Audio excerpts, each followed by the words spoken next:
Ada dari Mega Fitria ya. Assalamualaikum, maaf Pak, saya izin tanya.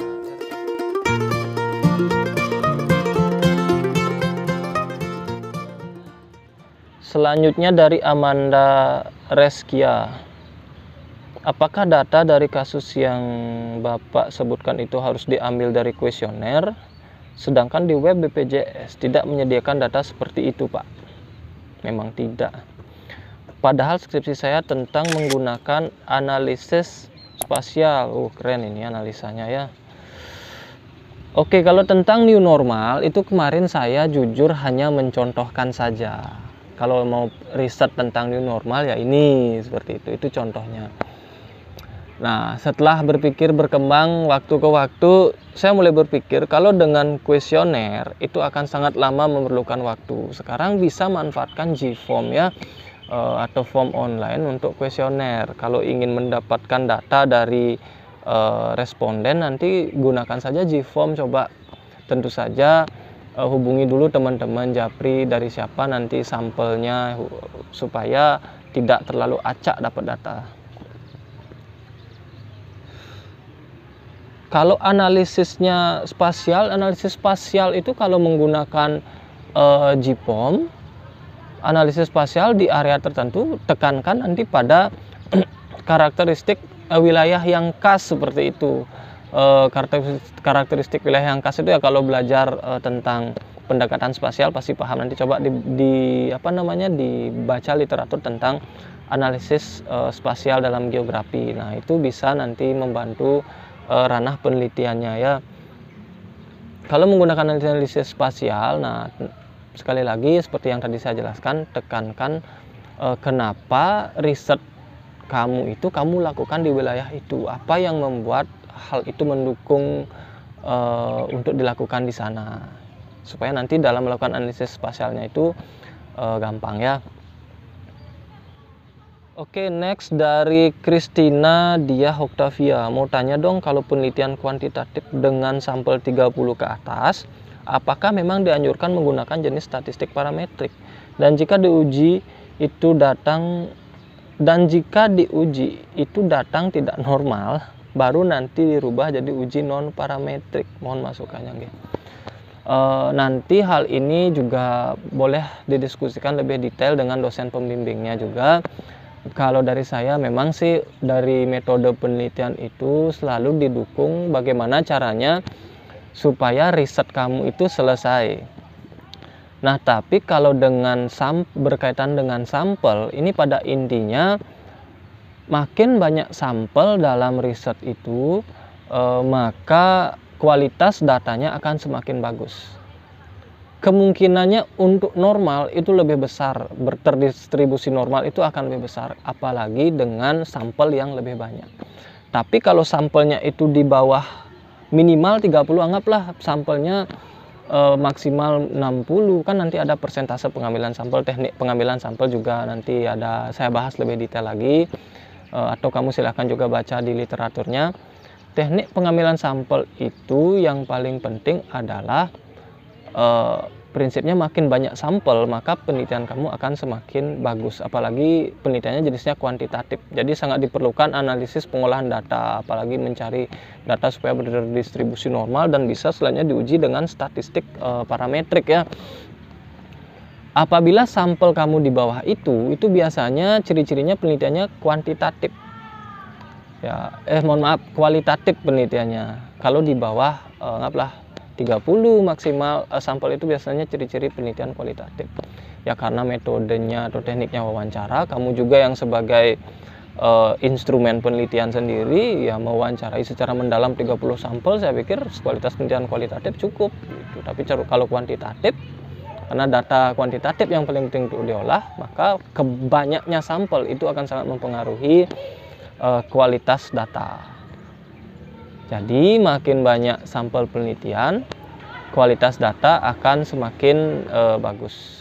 Oke, next dari Nur Anissa. Nah, ini sebenarnya sudah pernah saya komen ya. Saya masih bisa semester 5, tapi sudah disuruh dosen nentuin judul skripsi, padahal Pikiran belum sampai ke situ. Ini artinya dosennya sayang sama kamu kayaknya nih. Dia tidak mau lama-lama lihat kamu di kampus. Udah cepet tamat aja seperti itu kayaknya ya.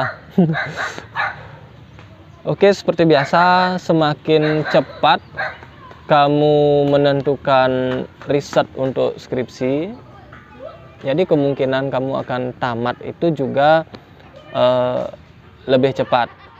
Oke. Next dari Ikhwan Saidil, tadi udah komen ya. Oh, yang tadi ya. Kak, mohon penjelasannya. Saya sekarang nyusun skripsi S1. Nah, saya masih bingung. Saya nggak tahu metode pendekatan mana yang cocok untuk judul ini. Nah, ini kan tentang desain media untuk pembahasan. Oh, yang tadi ya.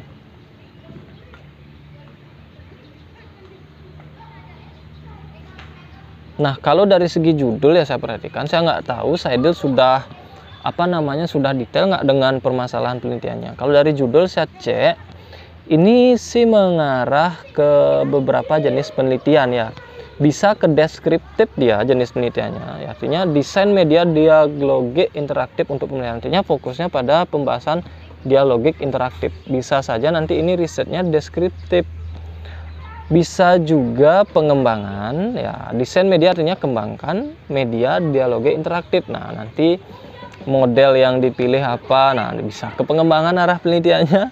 Sekarang coba deh Saidil atau komen aja di deskripsi kira-kira nanti arah penelitiannya kemana atau permasalahannya apa dulu deh, sehingga gampang nanti mengarahkan metode penelitian apa kira-kira yang akan dijadikan teknik untuk menyelesaikan permasalahan penelitian, sehingga gampang nanti mengarahkan jenis metode penelitiannya apa gitu ya. Next ada dari Nay, keren namanya. Sebenarnya saya pengen cari tata cara buat mahasiswa yang mau skripsi. Maksudnya kayak kita harus ngapain aja sama dosen pembimbing. Misal pertama ngajuin judul, ASEO. Ini sih secara umum pernah saya bahas. Artinya tahapan-tahapan dari kamu menyusun permasalahan penelitian sampai nanti wisuda. Coba dicek deh di video saya sudah pernah bahas. Tapi kalau tahapan untuk membuat skripsi itu harus ngapain, tentu saja saya jelaskan singkat sedikit. Kamu harus menentukan dulu permasalahan penelitian apa. Setelah itu akan jadi judul. Dari judul itu kamu buat proposal penelitian. Setelah proposal penelitian itu jadi, kamu harus seminar proposal. Setelah seminar proposal direvisi lagi. Setelah selesai, kembangkan angket atau instrumen penelitian. Setelah itu ambil data. Setelah mengambil data penelitian, tabulasi data. Setelah tabulasi data, buat hasil dan pembahasan. Next, langsung kalau sudah selesai ya sidang skripsi. Tentu saja pada setiap tahapan yang saya jelaskan tadi, kalian harus tetap melakukan bimbingan kepada dosen pembimbing. Seperti itu ya. Selanjutnya next ada dari Mila Talata. Kak, bagaimana cari permasalahan di bidang studi manajemen pemasaran? Boleh diberikan contohnya nggak? Kalau studi tentang manajemen pemasaran saya nggak terlalu paham dulu ya. Coba kamu DM apa objek dari disiplin ilmu kamu. Kemudian pendekatan dari disiplin ilmunya apa. Nanti kita bisa diskusi di IG saja mengenai kemana kira-kira arah riset atau penelitian atau skripsi yang ingin kamu kembangkan nanti ya. Selanjutnya dari Agustia Bazlina. Oke, Kak mau tanya, judul saya pengembangan video interaktif sistem tata surya muatan materi IPA. Itu pakai model apa ya Kak ya? Oke, masalah model saya bukannya idealis dengan model tertentu. Saran saya kalau kamu peneliti pemula itu lebih baik gunakan model Dick and Carey saja dan fokuskan pada analisis kebutuhan permasalahannya. Jadi seberapa penting produk kamu itu nanti, itu yang dideskripsikan dulu dengan baik. Oke, itu ya untuk adik-adik atau teman-teman mahasiswa, beberapa pertanyaan yang ada di deskripsi yang sudah saya jawab. Mungkin ada yang belum saya jawab, bukan saya nggak peduli. Next, nanti saya akan baca-baca lagi apa saja pertanyaan kalian, silahkan di deskripsi ini diajukan atau langsung DM saya di IG. Mari kita diskusi tentang skripsi supaya kalian bisa cepat di wisuda. Ya, wisuda kan harapan kalian pasti ya. Jangan sampai nanti kalian sudah kuliah, kalian pilih tapi nggak selesai, seperti itu sangat disayangkan sekali. Kalau ada rasanya kesulitan tentang permasalahan perkuliahan, mungkin tidak hanya di luar skripsi, silahkan di deskripsi juga disampaikan. Saya akan coba bantu ya, karena pengalaman waktu saya mahasiswa, saya sangat dibimbing dengan baik oleh dosen pembimbing saya dan juga beberapa dosen-dosen saya. Seperti itu. Jadi sudah menjadi sudah menjadi tanggung jawab saya pikir untuk membantu rekan-rekan juga menyelesaikan permasalahan mengenai skripsi atau permasalahan kuliah supaya cepat di wisuda.